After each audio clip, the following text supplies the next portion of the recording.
Today is September 11th, 2020. 19 years ago today.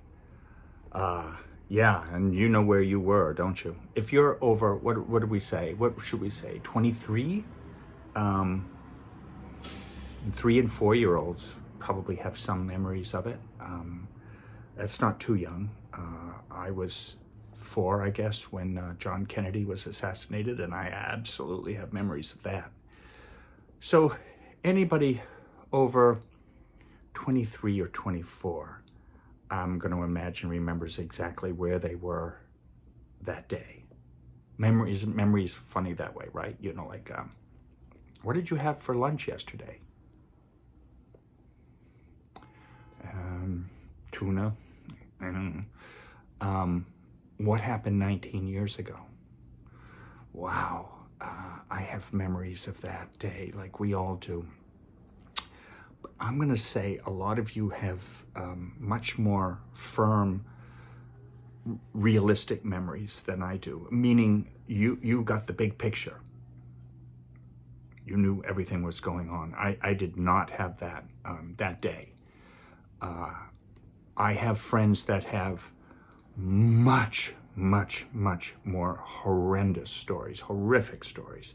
They worked down at the financial district, or my friend Bernadette in an office with a clear view of the World Trade Center and watching it collapse and knowing her father was inside. Yeah.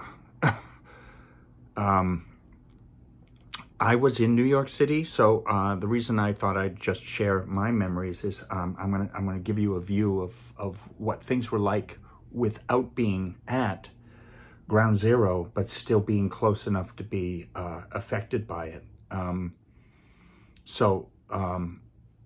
gonna wind back to the night before, September 10th, 2001.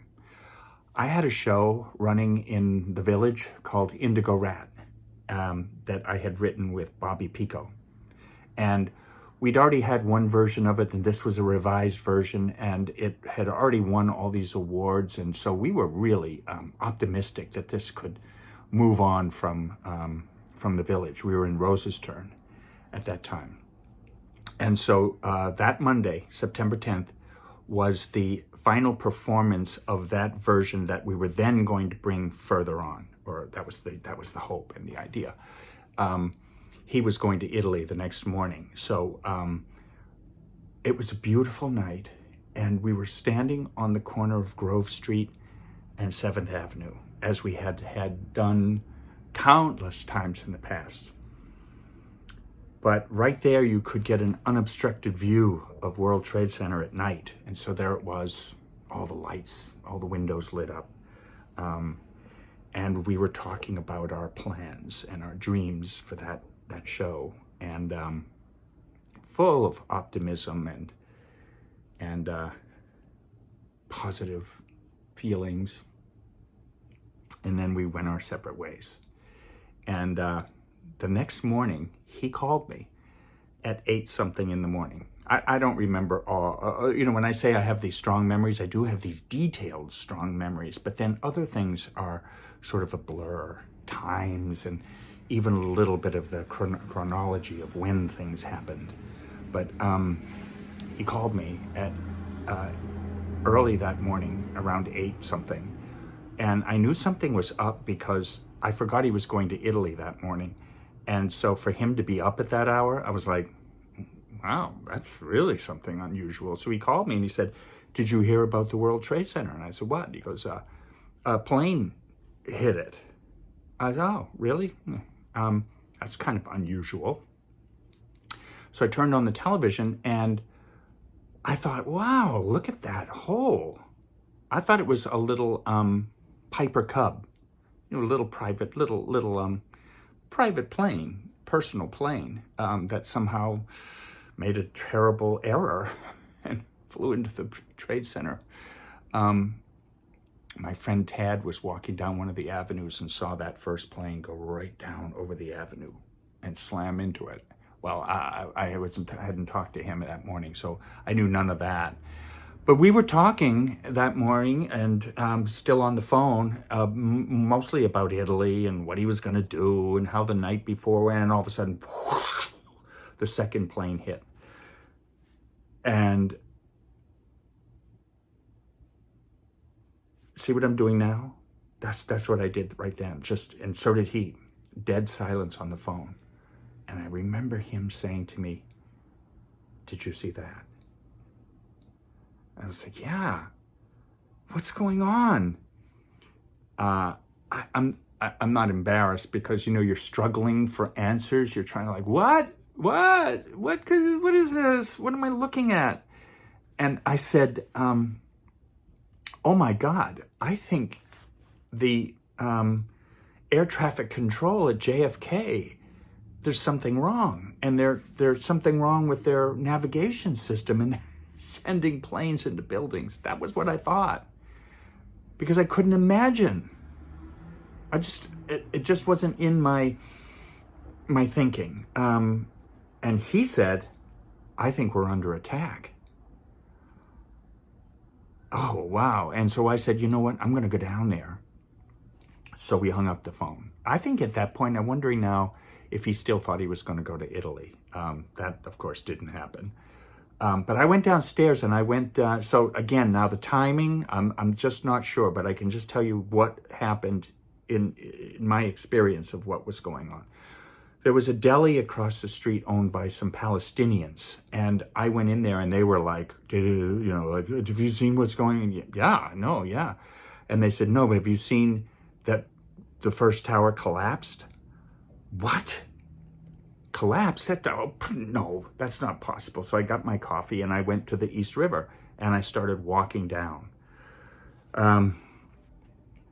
Now, as I get close to the 59th Street Bridge, I could see movement on the bridge. It looks like this sort of, I say shimmering, but it was just because there was just this little bit of movement on where the car traffic it goes. And as I got closer, I saw that it was people.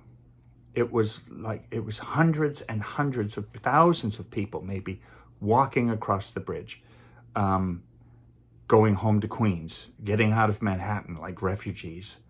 And as I got closer, I went under the bridge and then up towards 2nd Avenue, where the entrance to the bridge would be. And there was not a sound.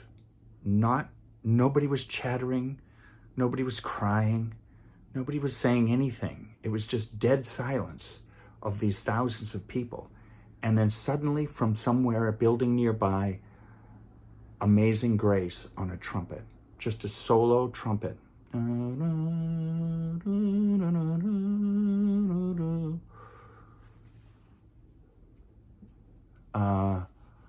Close to 2nd Avenue, I came across a woman wearing a blue business suit, dress, jacket. Well, not a jacket. It was probably a light blue dress because it was a beautiful day, bluest sky I may ever have seen. And she was standing on the corner with a corn muffin, peeling the paper from the muffin and started to eat it.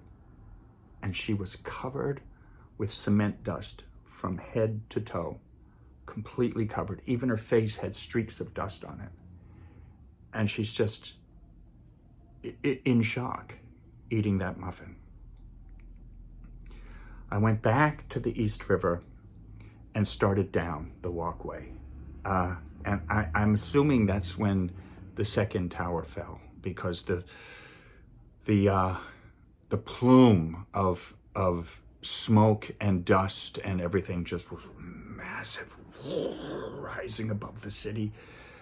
And what I remember was ahead of me on the walkway was the guy sunbathing. He had taken out a lawn chair, one of those long ones, and is laying there with his sunglasses on, wearing his little bikini, Speedo, sunbathing.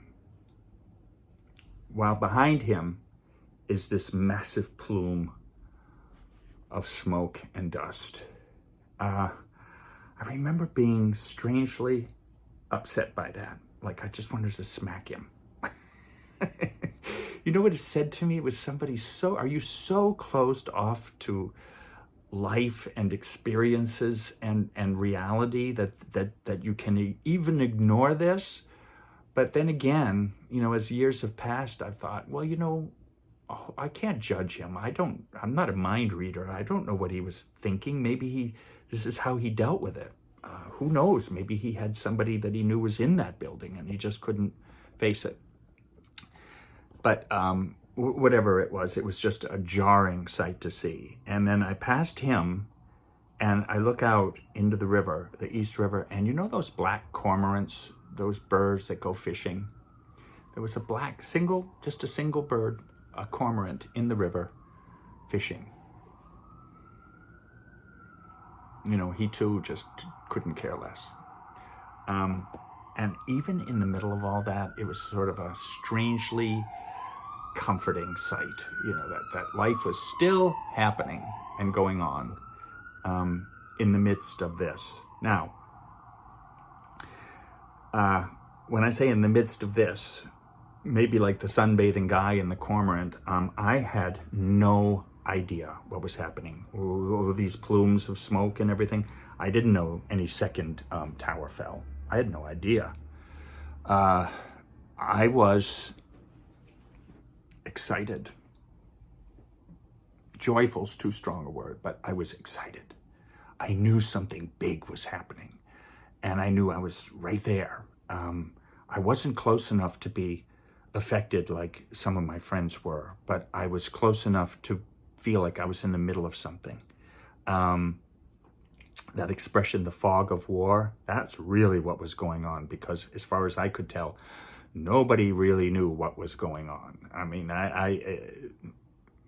you're just reacting to what's happening. I worked with Ann Ford in an office on 57th Street, and I went to the office that day. Obviously she wasn't going to come in, and I wasn't going to, nobody was going anywhere to work. It was just, but I decided to go to the office. And I don't know why. I'm wondering did I not have a cell phone? Is that possible in 2001 to not have a cell phone? I don't remember, but I do remember. Reason I asked that is why didn't I call my family beforehand? Don't know, but I called my parents from the office. I had a fear then that they were going to strike the Empire State Building. Once I knew it was an attack, I thought, oh my God, they're going after the Empire State Building next. And so I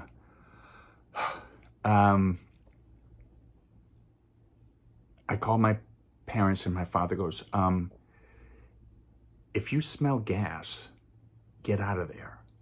Well, that kind of, whoa, that was a little sobering, that if a gas main broke and this is an attack, get out of that office. Well, I thought, all right, so I did get out.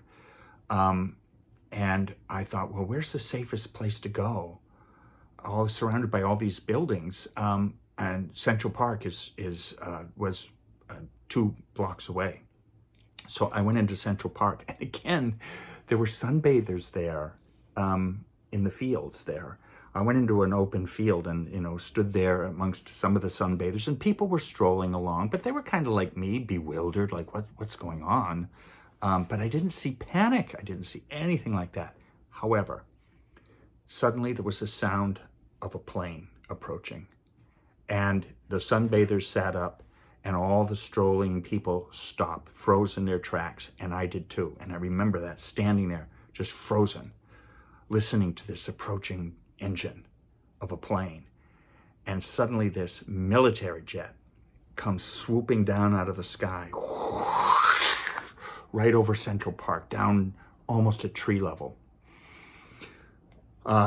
Yeah, wow. I went home fairly soon after that, and I don't really have a lot more memory of that night. I think probably I was on watching television like all of you, trying to just understand what happened. And but I can tell you now that this excitement I felt lasted until the following morning, when I went back to that deli owned by the Palestinians, and they had a sign on the front door, "We love America." They were, "Don't blame us, we didn't do it." And I went in and I was like, "Oh, wow, that was really something, huh? Can you imagine that?" And I looked down, I don't know if it's the New York Times or what paper it was, but there was a huge picture on the front page, and it was of that hole in one of the towers. And it was of hundreds of people standing at the edges of that hole, holding on and waving shirts and things to calling for help. You know, I think when I say the excitement, I think it started to fade the night before, when there were film crews at the hospitals to wait for all the wounded, and nobody was showing up. That was like, oh my God.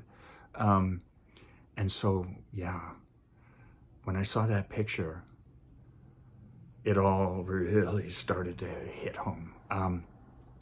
I've never watched any footage of that day again, ever.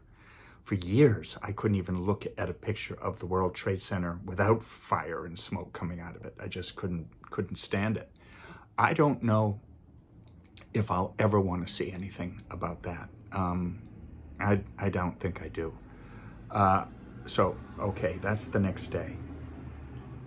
Now things started to get especially bad in New York, emotionally. You could not escape it. Any street you walked down that had a firehouse, hundreds of bouquets there, and pieces of cardboard with all the names of all they had lost. And it was, wow, that was really something. There had been there was a sense of, what do we do? What can we do? And I do remember Rudolph Giuliani saying, try to go about your business, try to make just don't sit home freaking out and panicking. Basically go out and go to restaurants and go, get back to, and I thought it was very wise advice, because it did make you feel like you were going to be able to get back to some kind of normal life. But I went down to the village with Bobby Pico and Patrick, and we had dinner at, I don't remember the restaurant, but it was outdoor tables. And all the tables had a layer of cement dust on them. And while we're sitting there, this little girl comes up with a Xeroxed copy of a picture of her father. And she asked if we had seen him. No, sorry. And so she went to the next table. And that's what she was doing. She was going around the city asking if anybody had seen her father.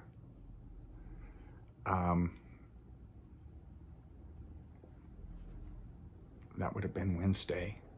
Thursday, I think it was Thursday or Friday, I don't know exactly, I decided to go down there to the World Trade Center. And that was one of the creepiest, most eerie experiences of my life. There was, at that time, they hadn't blocked anything off. It was so close to the event that they hadn't even started to try to figure out what to do. So there were no roadblocks or anything. Surprisingly, there weren't a lot of people down there.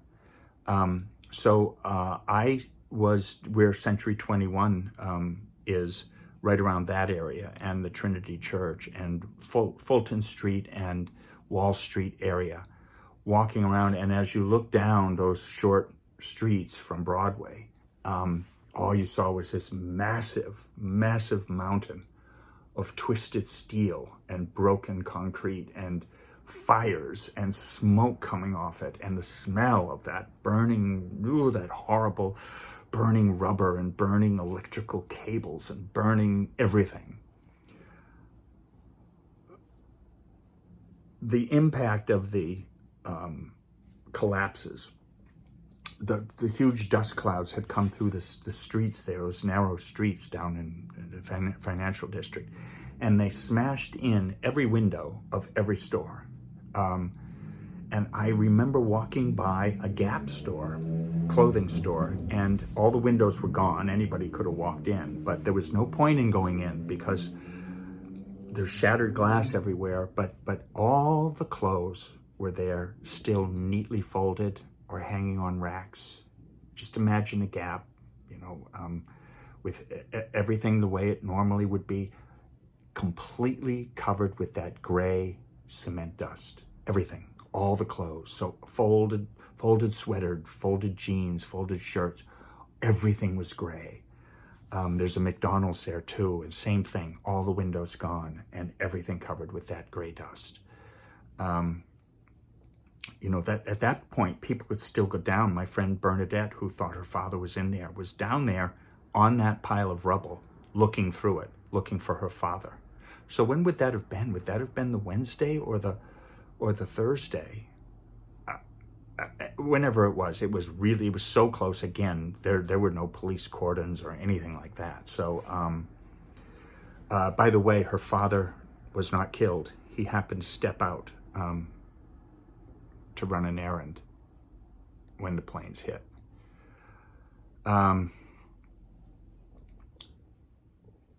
It was just such a sad time. And so many changes. There was a chicken takeout place up near where I lived, and it was called Arc Chicken, ARC, and it was an Arabic place. It was, wow, it was that kind of roast chicken, fantastic. I used to stop there all the time. Always a line of cabs out front because the cab drivers would go in, and they were these big, burly Middle Eastern men with these big, thick beards, and always Arabic music on the whatever sound system. And like the day after or 2 days later, gone. The entire restaurant just shut down, disappeared. I never knew what that was. Did the government shut it down, or did they just know, oh wow, this is bad news for us? Anyway, the whole thing disappeared. But those months after, you could be walking in Central Park and you see people jogging, and all of a sudden someone would just fall to their knees crying in tears because it just hit them. And it did go on. I was put into just deep despair about it, like so many others. I'm sure there's still people I know who have nightmares about it. People who were down there and saw, like flaming things coming out of the sky and smashing around them, and even bodies falling. And oh, wow. I know a guy that lost his best friend in the tower, and he lived down there. And when he left his apartment for years, I don't know if he still lives there, but for years he would not turn and face the direction where the towers were. He always walked the other way. Couldn't even look at it. That's what I say about me, with the does anybody else have that? There was a Flight 93 movie or something. No way. No. I probably will never watch anything like that. So anyway, yeah, the show Indigo Rat never came back. It was a dark show anyway, and there was no way anybody wanted to see that kind of thing then. So that was over. Yeah, so many things have changed, right? Next year's going to be the 20th anniversary. Can you believe it? 20 years. It seems far away, and yet some of it seems so close. That cormorant fishing by the 59th Street Bridge, well, that plume of smoke goes, that's just etched into my mind. Always will be.